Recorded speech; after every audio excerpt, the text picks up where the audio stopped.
Olá, meu amigo, minha amiga, sejam bem-vindos a mais um Portal do José. Hoje é um dia muito importante para a história do nosso país. Isso porque o Brasil foi acordado e sacudido nessa manhã com a informação de que a Polícia Federal finalmente concluiu um inquérito com mais de 200 páginas em que indicia criminalmente a figura do ex-presidente da República, o inelegível, e mais um conjunto de pessoas que estavam e ainda estão no seu entorno. Eu vou trazer as últimas informações, abordar aqui algumas questões técnicas para a gente projetar para onde essa fila caminhará e qual será o final, quando essas criaturas forem finalmente atendidas no guichê. Será que eles terão escapatória? Eu tinha programado aqui para conversar com vocês alguns outros assuntos, mas esse, de fato, é o que é o mais importante no dia, né? A gente vai tratar de outros assuntos também, mas antes de mais nada, quero convidar você que está chegando agora ao nosso portal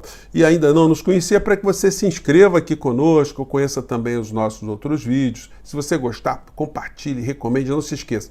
Dê o seu joinha, o seu comentário e, se puder, se inscreva aqui também no nosso clube de membros. Você aqui é muito bem-vindo e muito bem-vinda. Gente, eu tinha preparado, eu acho que muitas pessoas que têm os seus canais e que falam na parte da manhã com as pessoas que estão sempre conosco, para conversar com vocês sobre ainda as repercussões das atitudes que foram colocadas pelo presidente da República na reunião ministerial, as repercussões e algumas situações relacionadas especificamente a um ponto nevrálgico que é a comunicação. Várias pessoas já estão repercutindo cada vez mais que esse é um ponto sensível do governo Lula e que precisa ter a participação direta do presidente da República enquanto um sujeito ativo da formação de consciências políticas aqui no nosso país. A gente vê a grande mídia dizendo, e muitas pessoas caem nessa armadilha, que o presidente não tem que polarizar, ele não tem que polemizar, ele tem que esquecer a figura do inelegível. Negativo! Não, senhor, não, senhora. Um líder político ele tem que se confrontar com a insanidade, com a despolitização, com o crime, com as inverdades que são jogadas por esse mundo.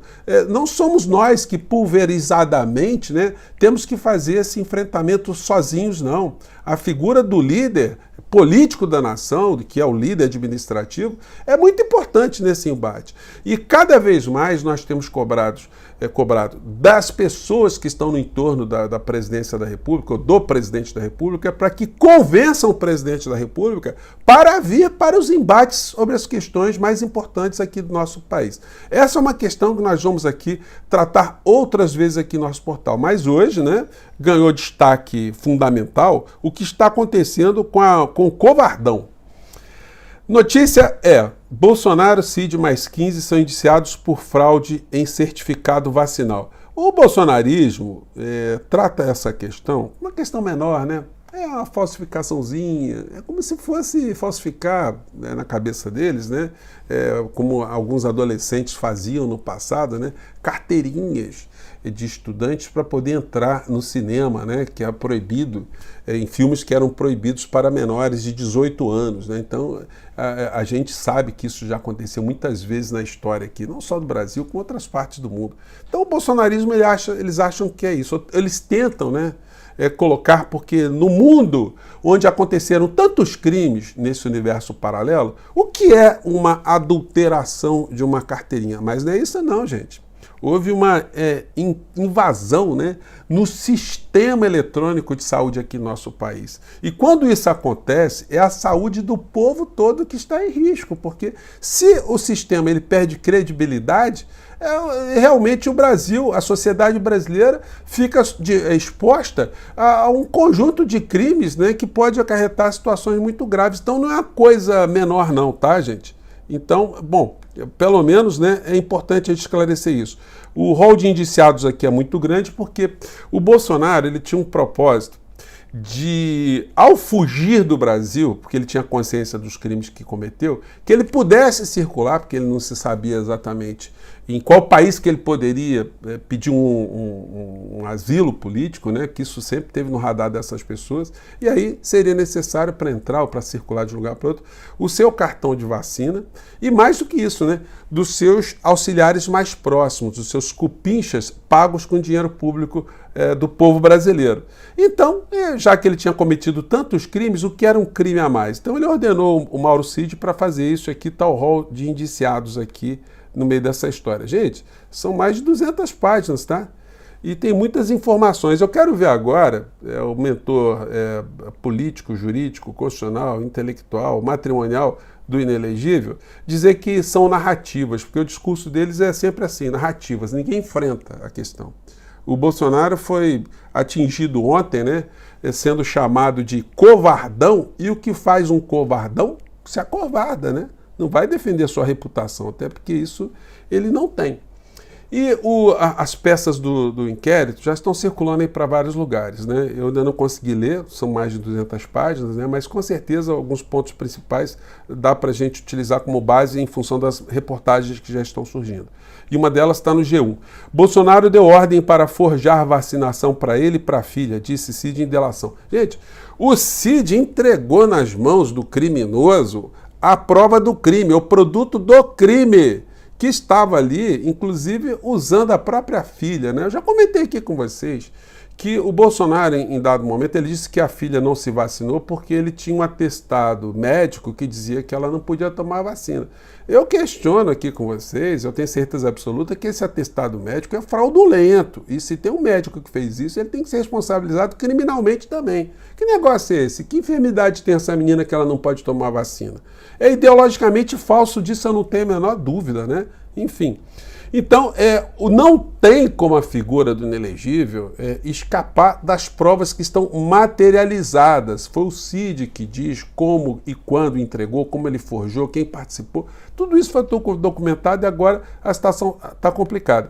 O que diz o seu porta-voz, né? Já que o covardão não fala, ele coloca ali seu porta-voz, né? Que é advogado também, o Fábio Van Garten, que também não questiona o mérito de nada. Como não questionou ontem o Bolsonaro de ser chamado de covardão, porque tentou um golpe aqui no nosso país e não conseguiu por circunstâncias alheias à sua vontade, e por que ele era um fujão, que também não foi explicado. Como eles não vão conseguir explicar como é que ele subtraiu um Rolex e como é que ele vendeu um Patek Philippe, né? Como é que ele embolsou isso? As joias que entraram aqui, eles não têm como explicar. Então, eles ficam sempre com a mesma justificativa. São narrativas. Olha só que o Supremo Tribunal Federal, quando for julgar as narrativas, quando os homens e mulheres de preto forem sentenciar, eles vão sentenciar coisas que estão nos autos e não as coisas que vocês ficam imaginando nesse mundo paralelo. O Fábio Van Garten disse: vazamentos continuam aos montes ou melhor aos litros.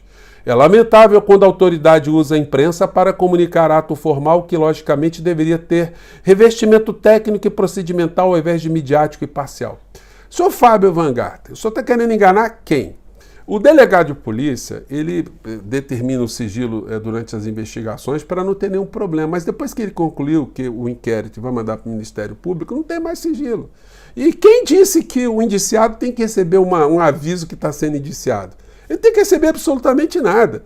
Quando o Ministério Público examinar as peças que foram feitas ali pelo delegado de polícia e entender que é o caso de fazer a acusação, de denunciar criminalmente, a denúncia é uma petição inicial, né, que o promotor faz acusando uma pessoa de determinado delito direcionada ao magistrado. Enfim, então, quando isso acontecer, ele vai ser chamado, vai ser citado lá para se defender, o advogado lá, enfim, já pode ter acesso às peças todas, né? Então, é apenas um mimimi de alguém que está ao lado de um criminoso e que vai para a cadeia. E se bobear, né, ele vai junto também, porque ele está envolvido em várias dessas situações todas aí também, né? Então, está reclamando aqui da forma, né? Mas no conteúdo não tem como escapar não, gente. A Lei 12.850 de 2013 define organização criminosa e dispõe sobre investigação criminal e os meios de prova em infrações penais correlatas, enfim. E no seu artigo 1º, parágrafo 1º, define aqui, né, a turminha do inelegível. Considera-se organização criminosa a associação de 4 ou mais pessoas, estruturalmente organizada. Bom, tem mais de 14, né, no meio dessa história. E caracterizada pela divisão de tarefas, ainda que informalmente, com o objetivo de obter direta ou indiretamente vantagem de qualquer natureza, mediante a prática de infrações penais cujas penas máximas sejam superiores a 4 anos ou que sejam de caráter transnacional. Aí tem umas situações aqui que são mais complicadas para o inelegível, né? Artigo 2º, promover, constituir, financiar ou integrar pessoalmente ou por interposta pessoa organização criminosa, pena de 3 a 8 anos. Só que tem algumas situações aqui mais complicadas, né, para o inelegível. Aqui está no parágrafo 3º, que fala do agravamento da pena. A pena é agravada para quem exerce o comando, individual ou coletivo, da organização criminosa, ainda que não pratique pessoalmente os atos da execução. A pena é aumentada de 1/6 a 2/3, né?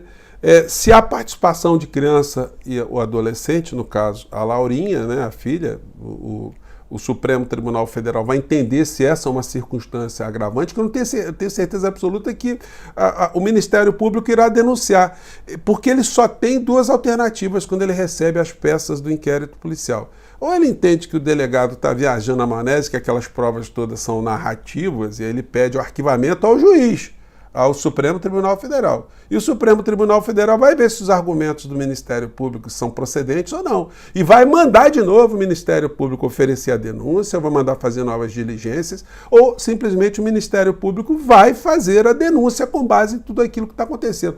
Então, diante de tudo que nós estamos vendo, nós estamos confirmando, né, que as filas estão andando e que o guichê está ficando pertinho para mandar o carimbo ali, para mandar a criatura para Papuda, para Bangu 8 ou outro presídio congênere, além das outras acusações que se seguirão na sequência, né? Vale lembrar, ontem eu conversei com vocês, que vários senadores da República estarão hoje reunidos com o senhor Paulo Gonet, o Procurador-Geral da República, para fazerem gestões para que o Procurador-Geral da República retire debaixo do tapete tudo aquilo que o senhor Augusto Aras tentou esconder para proteger essa Orcrim, esse criminoso. E aí o senhor Augusto Aras tem que ser representado criminalmente também. É uma questão que compete aos senadores da República, mas se isso não acontecer, nós, enquanto cidadãos, podemos representar também, e eu farei isso se os senadores não se atentarem para esse detalhe, né?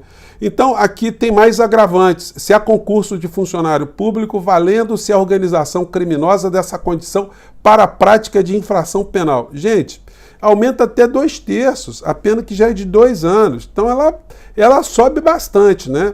Se o produto ou o proveito da infração penal destinar-se no todo ou em parte ao exterior, se a organização criminosa mantém conexão com outras organizações criminosas independentes. Bom, então, gente, a situação para o inelegível, ela está absolutamente ruim.